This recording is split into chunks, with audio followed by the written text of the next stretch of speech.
అందరికీ స్వాగతం అండి. ఇప్పుడు నేను చెప్పబోయే కథ బొమ్మరిళ్ళ కథలో ఒక చిన్న కథ. తాత చేసిన జ్ఞానోదయం. తాతయ్యంట ఒక పిల్లవాడికి చెబితే అతనికి ఎలాగ జ్ఞానోదయం అయింది, తాత ఏం చేశాడు, వీడేం విన్నాడు అనే విషయాన్ని గురించి మనం తెలుసుకుందాం. అయితే కథలోకి వెళ్దామా? అయితే మరి రామాపురం అనే ఊళ్ళో మాధవ్ అనే ఒక కుర్రవాడు ఉన్నాడు. వాడు 8వ తరగతి చదువుతున్నాడు. అతని తండ్రికి పెద్ద బట్టల కొట్టుంది. వాడు తండ్రి గొప్ప వ్యాపారి, మంచిగా వ్యాపారం చేసుకుంటున్నాడు. అతను ప్రతిరోజు కూడా ఉదయం షాప్కి వెళ్ళడం, సాయంత్రం 9-10 గంటలకు ఇంటికి వచ్చేవాడు. వాడికి ఒక కొడుకున్నాడు. ఆ కొడుకు ఎలా చదువుతున్నాడో ఏంటో అడిగే విషయం కూడా అతనికి ఉండేది కాదు. ఎందుకంటే పెద్ద పెద్ద వ్యాపార సంస్థల్లో అసలు వాళ్ళకి తీరికే ఉండదన్నమాట. కొడుకును పట్టించుకోవడం కూడా మానేశాడు. కానీ కొడుకు అడిగితే పుస్తకాలు, పెన్నులు, అన్ని రకాలుగా ఏమడిగితే కొనిచ్చేవాడు అనమాట.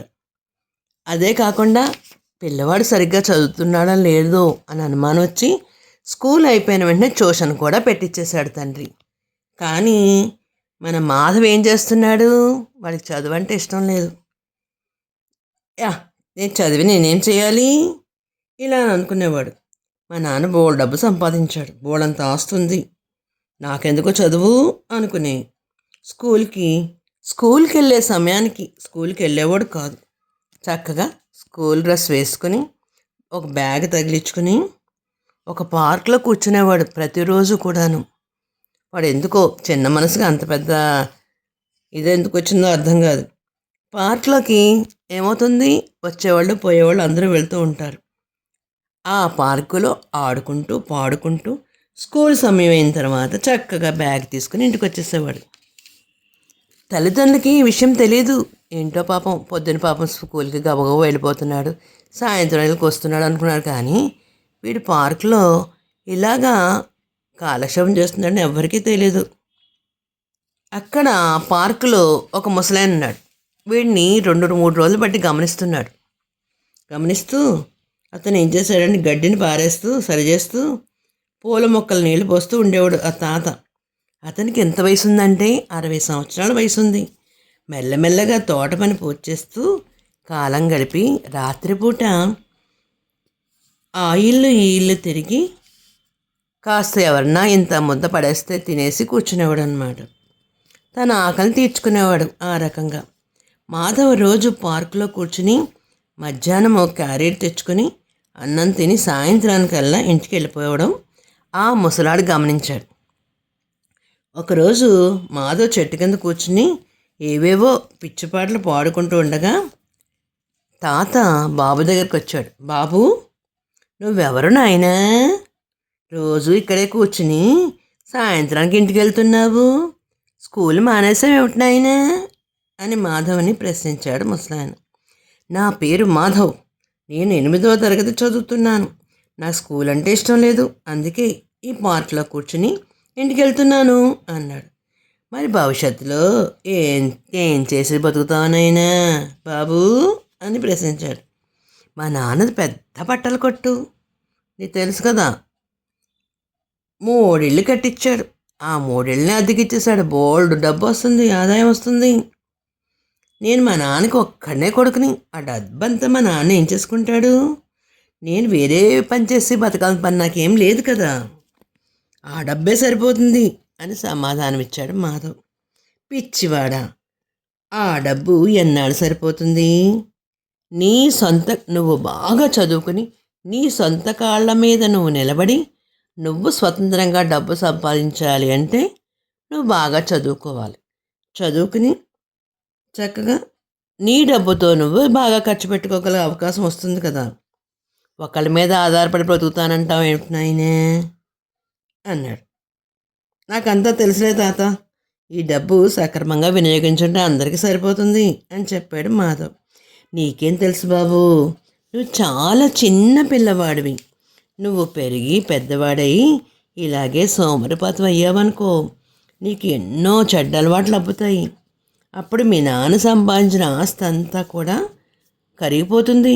ఎన్నాళ్ళు ఉంటుంది ఈ డబ్బు అని ఎదురు ప్రశ్న వేశాడు తాత. నీవెందుకు చదువుకోలేదు తాత? నేను నిన్ను చూశానులే. పగలంతా ఏమో తోటలోనేమో మొక్కలు పీకుతున్నావు, వాటికేమో నీళ్లు పెడుతున్నావు. రాత్రి అయ్యేసరికి ఎవరింటికన్నా వెళ్ళి అన్నము వేయమని అడుగుతున్నావు. నేను చూశానులే. మరి ఇన్ని నీతులు చెప్పేవాడివి, నీ సంగతి ఏమిటి అని ప్రశ్నించాడు మాధవ్. చాలా మంచి ప్రశ్న వేసావు బాబు. నేను అల్లరి చిల్లరగా తిరిగి చెడ్డ అలవాట్లకు లోనయ్యి ఇటు తల్లిదండ్రులు చేసే పనికి అడ్డొచ్చి అటు తండ్రి సంపాదనకి ఉన్న సంపాదన అంతా కర్పూరంలా ఖర్చు పెట్టి మొత్తం అంతా పాడు చేసేసాను. ఎందుకు? నేను చదువుకోకపోవడం వల్ల, నాకు జ్ఞానం లేకపోవడం వల్ల. నా తండ్రి నా పరిస్థితి చూసి ఎటు ఏమి చేయలేక అతని బెంగతో మరణించేశాడు. నాన్న పోయాడన్న చింతతో అమ్మ కూడా పోయింది. నాకు నా అనేవాళ్ళు అక్కడ నాకు ఎవ్వరూ లేరు. నేను బాగా ముసలివాడిని అయిపోయేంత వరకు కూడా నాకు డబ్బు విలువ అసలు తెలియలేదు. నేను తెలిసేసరికి నాకు ఇప్పుడు 60 సంవత్సరాలు వచ్చేసాయి. నేను చేసిన తప్పేంటో ఇప్పుడు నేను తెలుసుకున్నాను. ఈ ముసలి శరీరాన్ని ఇప్పటికైనా పని చేపిద్దామని చెప్పేసి ఎవరు చెప్పినా చెప్పకపోయినా ఈ తోటలో పిచ్చి మొక్కలన్నీ తీసిపడేసేసి చక్కగా ఉదయం సాయంత్రం మొక్కలకి నీళ్లు పెట్టి నాకు వచ్చిన పని నేను చేసుకుంటున్నాను. రాత్రిపూట ఎవరైనా ఇంత ముద్ద పెడితే వాళ్ళ ఇంటికి వెళ్ళి అన్నం తెచ్చుకుని తింటున్నాను. నేను చేసిన తప్పుకి మంచి గుణపాఠం జరిగింది. నాకు చాలా ప్రాయశ్చిత్తం జరిగింది.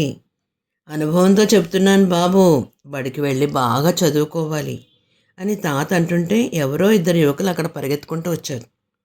తాత, ఈ అబ్బాయి ఎవరు? మేము స్కూటర్ స్టార్ట్ చేస్తుండగా మా జేబులోంచి ఎవరో పరసు కొట్టేసి పారిపోయారు. అలాంటి వాళ్ళు ఇక్కడ ఏమైనా ఉన్నారా? వీడు వాడేనా అని అడిగారు. కాదు నాయనా, వీడు నా మనవడు నాయనా. ఒంట్లో బాగాలేదని స్కూల్కి వెళ్ళలేదు. ఇలా వస్తే ఇప్పుడు ఇటువైపు ఎవరూ రాలేదు. వెళ్ళిరండి నాయనా అని తాత సమాధానం చెప్పాడు. 2 యువకులు పార్క్లోంచి వెళ్ళిపోయారు.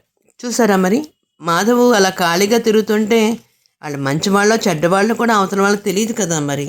అందుకే అలా అడిగారు వాళ్ళు. అడిగేసరికి మాధవ్కి గుండెలో రాయి పడినట్టు అయిపోయింది. అమ్మో, నా మీద దొంగతనం ఏర్పాటు చేశారా, నేరం చేశారని నన్ను అంటున్నారా వీళ్ళు అనుకున్నాడు. అప్పుడు తాత అంటున్నాడు, ఏ పని పాట లేకపోతే ఇలా తిరుగుతూ ఉంటే ఇలాగే అనుకుంటారు నాయనా ఎవరైనా మరి. తాత, నువ్వు చాలా మంచివాడు. నీకు నేను కృతజ్ఞత చెప్పుకోవాలి తాత. నీ అనుభవం వల్లే నాకు జ్ఞానోదయం కలిగింది. నాకు ఇప్పుడే బుద్ధి వికసించింది. నేను కూడా బాగా చదువుకుంటాను. చదువుకోకపోతే నీకులాగా జీవించడం వలసి వస్తుంది కదా మరి. అందుకని అంటూ రేపటి నుండి రోజు బడికి వెళ్తా, బాగా చదువుకుంటా అంటూ మాధవ్ పార్క్ నుండి బయలుదేరి మరుసటి రోజు నుంచి బుద్ధిగా బడికి వెళ్ళి చదువుకుని పెద్ద గొప్ప ఐఏఎస్ ఆఫీసర్ అయ్యి ఆ ఊళ్ళో జనాలకి, ఊర్లో ప్రజలకి అందరికీ కూడా మంచిగా చేస్తూ తల్లి తండ్రుల పేర్లు నిలబెట్టాడనమాట. ఎలాగా? ఒక తాత మంచి మాటలు చెప్పడం వల్ల అతను చాలా గొప్పవాడయ్యాడనమాట. చూసారా మరి మాధవ్లో ఎంత పరివర్తన కలిగిందో.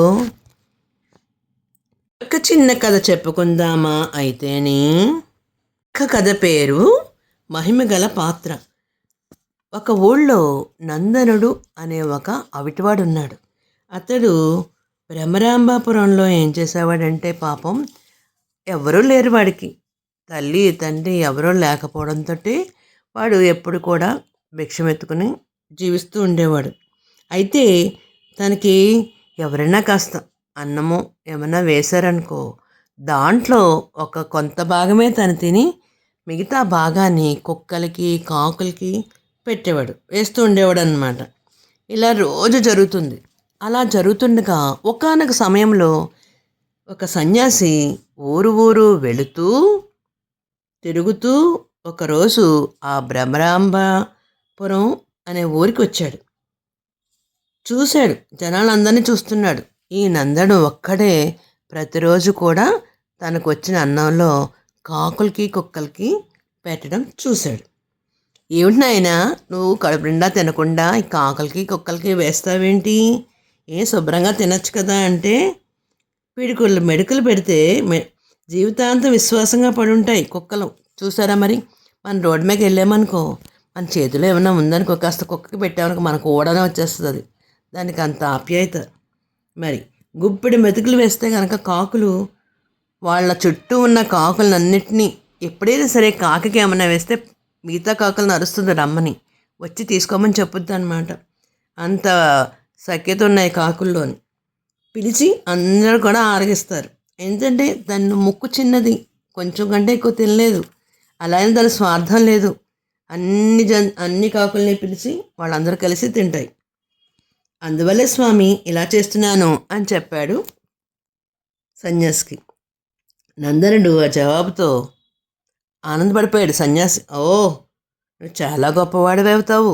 అయితే ఒక పని చెయ్యి, నువ్వు రోజు అడుక్కుని తినడం కాదు, నీకు ఒక మంచి పాత్ర, మహిమగల పాత్రని ఇస్తాను. ఆ పాత్రని నీలాంటి వాడి దగ్గర ఉంటేనే బాగుంటుంది. దీన్ని నువ్వేం కోరుకుంటే అది వస్తుంది. దాంట్లోకి ఆహార పదార్థాలు మాత్రమే వస్తాయి. పేద సాధలకి పంచిపెట్టు, జీవితం సాగించు అంటూ ఆ మహిమగల పాత్రని నందనుడికి చేతిలో పెట్టి ఆ సన్యాసి వేరే ఊరు వెళ్ళిపోయారు. సన్యాసి ఇచ్చిన పాత్ర సహాయంతో అతను ఏం చేసేవాడంటే, పేదవాళ్ళకి, అవిటి వాళ్ళకి, దిక్కు మొక్కు లేని వాళ్ళకి, వీళ్ళందరికీ కూడా అన్నదానం చేస్తూ ఒకరోజు ఒక ఊర్లో, ఇంకో రోజు ఇంకో ఊర్లోకి వెళ్ళి వస్తూ అలాగ దేశ సంచారణ చేస్తున్నాడు అన్నమాట. జీవితాన్ని అలాగ యాత్రగా చేస్తూ వెళుతూ ఉండగా అక్కడ ఏమైందంటే, రామాపురం అనే ఊరు, రామనాథపురం అనే ఊరు చేరుకున్నాడు. ఆ ఊళ్ళో పేదవాళ్ళు, బక్కగా ఉన్నవాళ్ళు, ముసలివాళ్ళు, స్త్రీలు, పిల్లలు, వికలాంగులు ఎంతోమంది ఉన్నారు. వాళ్ళందరికీ కూడా ఆహారాన్ని పెట్టాడనమాట. వాళ్ళందరూ కూడా ఈయన పెట్టిన ఆహారానికి తింటూ చాలా ఆనందపడేవారు. ఆ ఊరు చాలా ఆర్థికంగా వెనకబడి ఉందన్నమాట. ఈ ఆకలి తీర్చేవాడు అనమాట. అదే ఊరిలో మారయ్య అనే ఒక వడ్డీ వ్యాపారి ఉన్నాడు. ఆ వడ్డీ వ్యాపారి ఏం చేసేవాడంటే, ఆ ఊళ్ళో ఉన్న వాళ్ళందరి దగ్గర కూడా అప్పులిచ్చి దాని వడ్డీ మీద వడ్డీ వసూలు చేసుకుని చాలా బాగా డబ్బులు కడించేశాడు. ఇలాగా ప్రతి ఒక్కళ్ళు అప్పు తీసుకుని అప్పు తీర్చలేక వాళ్ళ ఆస్తులను కూడా జప్తు చేసుకునేవాడు అనమాట. ఇలా ఉండగా మన నందనుడు రోజు అందరికీ భోజనాలు పెట్టేస్తున్నాడు కదా. మరి అప్పుడు వాళ్ళందరూ కూడా, ఊళ్ళో ఉన్న ప్రజలందరూ కూడా ఎక్కడికి మారయ్య దగ్గరికి అప్పు కోసం వెళ్ళకుండా ఉన్నారు. ఏంటి, ఒకరోజు మారయ్యకి ఒక డౌట్ వచ్చింది. ఏంటిది, ఎవరు నా దగ్గర రావట్లేదేటి అనుకున్నాడు. ఊళ్ళో ప్రజల పరిస్థితి మారింది. చాలా చక్కగా ఈ నందనం పెట్టే భోజనం తింటూ వాళ్ళు ఏదో కాయ కష్టం చేసుకుంటూ బతికేస్తున్నారనమాట. మారయ్య దగ్గరికి అప్పు కోసం ఎవరు రాలేదు. అలా అయితే మారయ్యకి అనుమానం వచ్చింది. ఏమిటి, వీళ్ళు ప్రతిరోజు నా దగ్గరికి వచ్చి అప్పు తీసుకునేవాళ్ళు కదా, వీళ్ళు ఎవ్వరూ రాకుండా ఉండడానికి కారణం ఏమిటిది అనుకున్నాడు. అనుకుని ఏం చేశారంటే, ఒక వ్యక్తిని పంపించాడు. ఏమిటి రోయ్, ఏదో జరుగుతుంది ఇక్కడ ఊళ్ళో, ఒకసారి నువ్వు వెళ్ళి చూసిరారా అంటే, అప్పుడు ఒక వ్యక్తి వెళ్ళి చూసొచ్చాడు. అయ్యా, అక్కడ ఉచితంగా అందరికీ కావాల్సిన భోజనాన్ని ఒక వ్యక్తి పెట్టేస్తున్నాడయ్యా. అందువల్ల వాళ్ళు కడుపు నిండుగా తిని వాళ్ళు చేసే పనులు వాళ్ళు చేసుకుంటున్నారయ్యా అని చెప్పాడనమాట. చెప్పగానే ఈ మారయ్య ఏం చేశాడు, ఆ కుంటివాడి దగ్గరికి వెళ్ళి ఏమిటి, ఏం జరుగుతుంది ఇక్కడ అని అడిగాడు. అడిగితే అప్పుడు నందనుడు ఏం చెప్పాడంటే, మొత్తం కథ అంతా చెప్పేశాడనమాట, జరిగిన విషయం అంతా కూడా. నాకు సన్యాసి పాత్ర ఇచ్చాడు, దీనివల్ల నేను ఊళ్ళో ప్రజలందరికీ కూడా చక్కగా భోజనం పెడుతున్నానని చెప్పాడు. చెప్తే అప్పుడు మారయ్య అంటే, ఈ పాత్ర నాకు ఇవ్వకూడదా, శుభ్రంగా నీకు ఒక ₹1,00,000 డబ్బులు ఇచ్చేస్తాను, తీసుకుని నువ్వు ఎక్కడికైనా వెళ్ళిపోయి హాయిగా బ్రతకచ్చు కదా అన్నాడు. అంటే నందన్ ఏం చేశాడు, ఆహా నేను ఇది ఇవ్వను, నేను ఇది నాకు ఒక సన్యాసి ఇచ్చాడు, కావాలంటే ఆ సన్యాసి ఎక్కడుంటాడో ఏంటో ఆ విషయాలు నీకు చెప్తాను నేను, నువ్వు వెళ్ళి అతన్ని కనుక్కుని అతని దగ్గరికి వెళ్ళి పాత్ర తీసుకో, అడుగు అన్నాడు. అలా అనేసరికి మారయ్య సరే అయితే నేను ఆ సన్యాసి ఎక్కడున్నాడో ఏంటో వెతుక్కుంటానులే అని చెప్పాడు. నందనుడు అన్ని రకాలుగా అడ్రస్ చెప్పేసరికి ఈ మారయ్య వెళ్ళడం మొదలుపెట్టాడు. చివరికి ఎలాగైతే సన్యాసి ఊర్లోకి వెళ్ళాడు మారయ్య. తన గురించి ఎంతో గొప్పగా చెప్పుకున్నాడు. నందునికి ఇచ్చిన పాత్రలను తను కూడా ఇవ్వరా నాకు అని బతిమాలాడు, ప్రార్థించాడు. సన్యాసి మారయ్య కోరికను విని నవ్వి, సరే అలాగే ఇస్తాను, అయితే ఒకటే ఒక మాట, దీన్ని పరుల కోసం ఉపయోగించాలి, నీ సొంతంగా ఉపయోగించకూడదు, స్వార్థానికి వాడుకుంటే కీడు కలుగుతుంది అని గట్టిగా చెప్పాడు. మహిమగల పాత్రని ఇచ్చేశాడు. మారయ్య బైరాగి సాష్టాంగ నమస్కారం చేసి ఆయన దగ్గర సెలవు తీసుకుని ఆ పాత్రతోటి తన ఊరు చేరుకున్నాడు.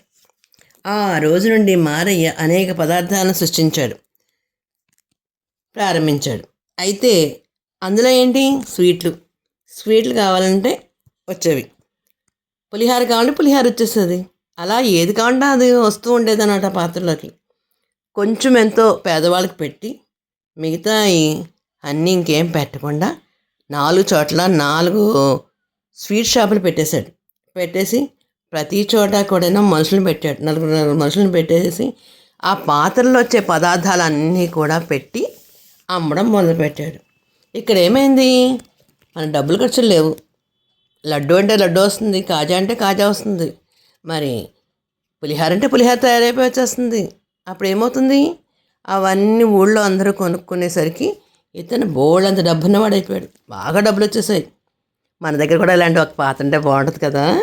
అయితే 6 నెలలు అయ్యేసరికి ఒకనాడు ఆ పాత్ర మారయ్య చేతిలోనే భస్మమైపోయింది. ఎందుకు అలా భస్మమైపోయిందంటే సన్యాసి ఏం చెప్పాడు, పరులకు ఉపకారం చేస్తేనే ఈ పాత్ర ఫలిస్తుంది, అంతేగాని నీ సొంతానికి ఉపయోగించుకుంటే ఇది పనికిరాదు అని చెప్పాడు కదా.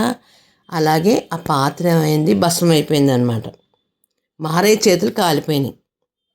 సన్యాసిని తెలుసుకున్నాడు, అయినా అతనికి చేతులు కాలిన బాధ తగ్గల. ఆ రాత్రి మరో విచిత్రమైన సంఘటన జరిగింది. ఒక పెద్ద దొంగ ముఠ ఆయుధాలతో అర్ధరాత్రి మారయ్య భవనంలోకి వచ్చి అడ్డు వచ్చిన వాళ్ళ కూతుర్ని, అల్లుడిని, కొడుకుల్ని, కోడల్ని గొడ్డలతో చంపి నరికేశాడు. మారయ్యని బాగా చెదకొట్టి మొత్తం సొమ్ములన్నీ దోచేసుకున్నారు. మారయ్యకు తనకంటూ ఏమీ మిగలలేదు. ఆ దొంగల ముఠ వెళ్ళేటప్పుడు మారయ్య భవనాన్ని కూడా తగలెట్టేశారు. తన కళ్ళ ఇలాంటి ఘోరం జరిగినందుకు కన్నీరు మున్నుగా ఏడుస్తున్నాడు. సత్రంలో కూర్చుని నందనుడి దగ్గరికి వెళ్ళాడు. జరిగిందంతా చెప్పాడు. చూసారా నాకు ఎలాంటి పరిస్థితి వచ్చిందో అన్నాడు. నందనుడు మారయ్యను ఓదార్చాడు.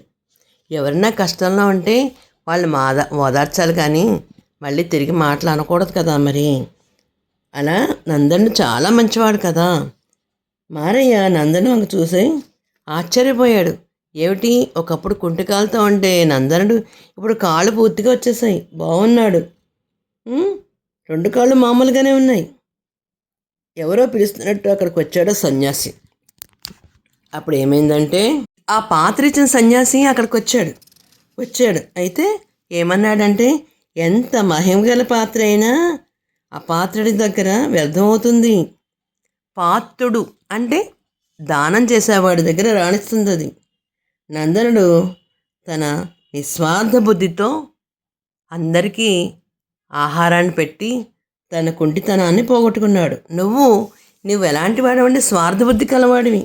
స్వార్థబుద్ధి ఉండి నీకు డబ్బులు బాగా సంపాదించి పేదలకు ఎవరికి ఏమీ పెట్టక నువ్వు ఇలాగే ఈ రోజు నాడు ఇలా అయిపోయావు. చూసావా, మరి నీ నిస్వార్థ బుద్ధి వల్లే ఇలా జరిగింది. స్వార్థబుద్ధితో ఉండడం వల్ల నువ్వు సర్వనాశనం అయిపోయావు. అదే నందనుడు నిస్వార్థ బుద్ధితో పనిచేశాడు కాబట్టి అతను కుంటితనం పోయి ఆరోగ్యంగా ఉన్నాడు అని చెప్పి స్వామి వెళ్ళిపోయాడు. ఎవరు, మన ఈయన సన్యాసి గారు. మారయ్య తన శేష జీవితాన్ని అందరి దగ్గరే గడిపేశాడు. ఏమిటి, నేను చేసిన మనకి ఇలా అయిందా, నేను ఒంటరివాడిని అయిపోయాను కదా, నందన దగ్గరికి వచ్చి నువ్వు నేను ఇక్కడే ఉందామే అని చెప్పేసి తన జీవితాంతము అతని పక్కనే కూర్చుని అతనికి కూడా సహాయం చేస్తూ మామూలుగా జీవితాన్ని, సాధారణ జీవితాన్ని గడిపేశాడనమాట. ఇందులో నీతి ఏమిటంటే పాత్ర విలువ తెలుసుకొని మనలో స్వార్థం లేకుండా ప్రతి ఒక్క వ్యక్తికి పెట్టడం వల్ల ఏమైంది, అక్కడ అంతా మంచి జరిగింది. మనము స్వార్థబుద్ధితో చేస్తే కనుక అది ఏమవుతుంది, మనకి మనమే బెడిసికొట్టినట్టు అయిపోతుంది అన్నమాట. ఈ కథలో తెలుసుకోవాల్సిన విషయం ఏంటంటే ఎవరికి ఏమి సహాయం చేసినా మంచి మనసుతో చేస్తే అదంతా మంచిగా జరుగుతుందని కథలో నీతి. తెలుగువారి దీపకాంతికి లైక్ చేసి, షేర్ చేసి, సబ్స్క్రైబ్ చేసి, కామెంట్ రూపంలో పెట్టండి. మరి అందరికీ సాయిరామండి.